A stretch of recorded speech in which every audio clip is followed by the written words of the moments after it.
రామ్ నారాయణ్ రామ్. రోజు రోజుకు భూమి పరిస్థితులు మరింత దిగజారిపోతున్నాయి. మనుషులు నిజం తప్పు అని అర్థం చేసుకోలేకపోతున్నారు.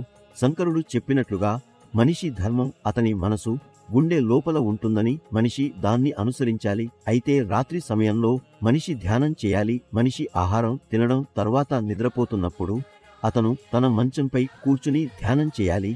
ఇది కూడా ఒక రకమైన పూజ మాత్రమే. మందిరాలు మసీదులు పూజ చేయడానికి అవసరం లేదు. మసీదులో నమాజ్ అంగీకరిస్తున్న వారు ఖురాన్లో నమాజ్ చేయాలి. ఆజాన్ చెప్పవద్దు. కబ్రస్థాన్ ఉండకూడదు. అయినా కూడా ఉన్నాయి. ప్రజలు వాటిని అనుసరిస్తున్నారు. హిందూ ధర్మంలో మందిరాలు కట్టడం పూజలు చేయడం అవసరం లేదు. కానీ ప్రజలు చేస్తూనే ఉన్నారు. ప్రజలకు పూజలు చేసే బదులు ధ్యానం చేయాలి. మీరు స్వయంగా అల్లా యొక్క బంధువులు. మీరు స్వయంగా దేవుడు. మీరు మీను జ్ఞాపకం పెట్టుకోండి మరియు మీతో అడగండి. మీరు ఎక్కడ నుండి వచ్చారు, ఎక్కడకు వెళ్ళిపోతున్నారు, మరణించిన తర్వాత మీరు ఏమి తీసుకెళ్ళిపోతారు. కొన్ని ధర్మాలు మరణం తర్వాత ఏమీ లేదు అంటాయి. అయితే ఎక్కడ నుండి వచ్చిందో అని అడిగితే మీరు ఉన్నప్పుడు అది వచ్చింది. మీరు ఎక్కడ ఉన్నారు? మీరు ధ్యానం చేయండి. ఇది మీకు ప్రకాశవంతమైనది చేస్తుంది, జ్ఞానాన్ని ఇస్తుంది, శక్తిని ఇస్తుంది. మీకు ఆహారం తినాలని అవసరం ఉండదు. ఆకలిని కూడా అనుభవించరు. 810 గంటలు నిద్రపోవాల్సిన అవసరం కూడా ఉండదు.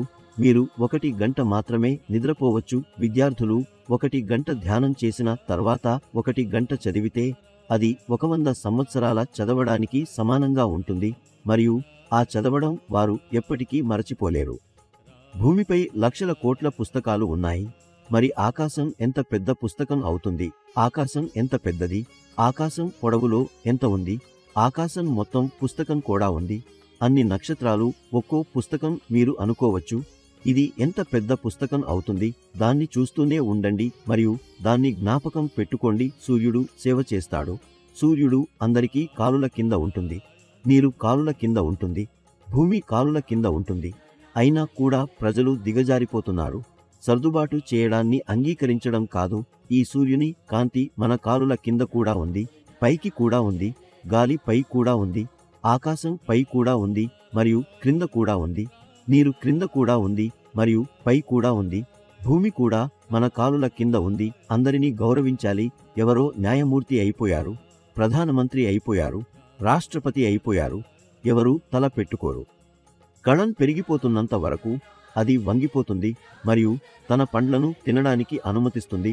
పూలను చించేవారు, తులసి ఆకులను చించేవారు. అది కూడా నొప్పి కలుగుతుంది. చించాలంటే చేతులు జోడించి అడగండి. భూమిపై చాలా దారుణులు మారిపోయారు. చోరీలు జరిగాయి. అందరూ చోరీలు. రాజకీయ ప్రజలు, రాజకీయేతర ప్రజలు అందరూ చోరీలు. చోరీలను రక్షించడానికి మాత్రమే రాజ్యాంగం రూపొందించబడింది. చోరీలను తయారు చేయడానికి రాజ్యాంగం రూపొందించబడింది. మన పుట్టుకొచ్చే హక్కు ఎవరు కొట్టేశారు? దీనికి సమాధానం ఎవరు ఇస్తారు? కొద్ది రోజుల క్రితం చెప్పింది.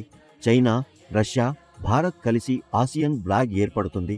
ఆసియన్ బ్లాగ్ ఏర్పడుతుంది. మరొక దేశాలు కూడా రాగలవు. భారత్ మరియు పాకిస్తాన్ను వేరుచేసింది ఎవరు? హిందూ, ముస్లిం మధ్య ఉన్నది ఒకే రక్తం, ఒకే జీన్, ఒకే ఆత్మ. దాన్ని వేరుచేసింది ఎవరు? నెహ్రూ మరియు మహాత్మా గాంధీ. ఈ 2 భూమి నాశనానికి కారణాలు. నెహ్రూ కుటుంబం విదేశాలు నుండి వచ్చింది. నాథూరాం గోడ్సే గాంధీని చంపాడు. అతన్ని ఫాసీ ఇచ్చారు. ఫాసీ ఇవ్వకుండా ఉంటే నెహ్రూ కుటుంబాన్ని శుభ్రం చేసి ఉంటాడు.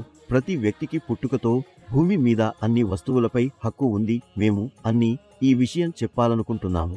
మేము అమెరికా పాలసీల నుండి విసుగుతో ఉన్నాము. ప్రతి ఒక్కరూ కలిసి వ్యవస్థను మార్చాలి. 3 ధర్మాలు ఉన్నా వారి కోసం వేరు వేరు పుస్తకాలు చేయడం లేదు. అందరికీ ఒక్క పుస్తకం ఉంది. భూమి ఒకే ఉంది. చెట్లు మరియు మొక్కలు ఒకే ఉన్నాయి. ఒక వ్యక్తి బీమారుగా ఉంటే అతనికి రక్తం అవసరం అయితే అది మతం అడిగి రక్తం తీసుకుంటారా? కాదు కదా. అందువల్ల నేను అందరినీ జోడించాలని కోరుకుంటున్నాను. మీరు అందరూ రామ్ నారాయణ్ రామ్తో జతచేసి మీ జీవితాన్ని ఆనందంగా చేయండి.